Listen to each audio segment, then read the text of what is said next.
Madam Speaker, first of all, I'd like to point out that we've heard a few times these individuals are volunteers. Not true. They're paid. In fact, at the public hearing, some of us asked that question and we were blocked from getting that information during the public hearing. They're not volunteers. You get benefits. In fact, they're one of a very small group of people that are not required to get a pistol permit in the state of Connecticut. They're allowed to carry handguns without a permit. They're not volunteers. You know, if this process went through the legislature, I think that based upon what I heard today, we would more than likely be exempting certain convictions from the possibility of a commutation.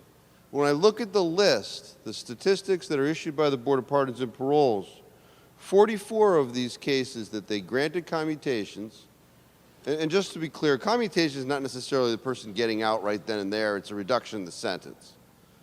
44 of them were murder, 9 of them were felony murder, which means somebody's committing a felony and a murder results during the commission of that felony. 3 of them were murder with a firearm. I think if we had put this together, which is what should have happened, we perhaps would have been exempting those things. When we hear about gun crime in the cities, and then we're commutating these criminals that are perpetrating crimes with firearms, sort of little different public policy going on there. When we look at the actual numbers of the commutations, I just want to point out a couple.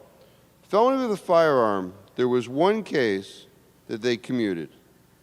It was an original sentence of 5 years. They reduced 4.8 years of that sentence. Not the judicial branch, the Board of Pardons and Paroles, this panel. Another example, somebody escaped from custody. They were sentenced to 10 years as a result of that escape. Through this procedure, created whole cloth without cover of darkness during the pandemic, 9 years, 90% of that sentence was commuted based upon their own statistics that they've given us. We have sentence modification. I'll point out that a few weeks ago we debated a little while in the Judiciary Committee whether or not somebody was under the age of 21 when they committed a crime, whether or not they could apply for a sentence modification. The bill that passed the committee said 25. That is the debate that we should be having here. Who can apply for these things? But that's not what happened.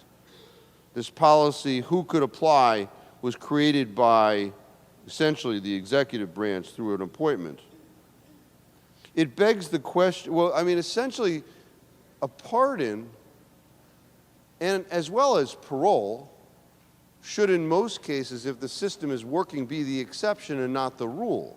Somebody gets pardoned, you bring certain things to the table. Somebody gets paroled, that opportunity was given at the time of sentencing, and based upon, good credits and, improving yourself and perhaps doing well in education and mentoring other prisoners, parole is granted. The exception, not the rule. But that's not what we see with this process.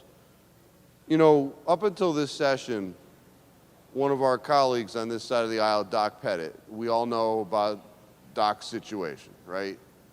And those individuals that perpetrated that very heinous series of crimes that day were originally sentenced to death, and we know the death penalty went away. But under this commutation policy, their sentences can be reduced.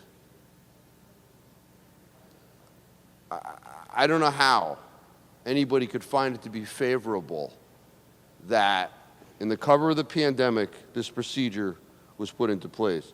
We did hear the representation from the chairman of the Judiciary Committee that Mr. Pohl was specifically selected for this panel because of his background in education and drug addiction. Now, I hope that's true, but I don't recall that testimony during the public hearing. I don't, and I was there for the entirety of it. It very well could be that Mr. Pohl was selected because he doesn't question authority. We should always question authority. We should ask where these things come from. Where does the power come from? And is it checkable? That was not done here. So I think through the debate, my continued wrestling with this, I have to vote against Mr. Pohl, because you should always ask questions. Where did this come from? Is it viable? Does it make sense? So thank you, Madam Speaker.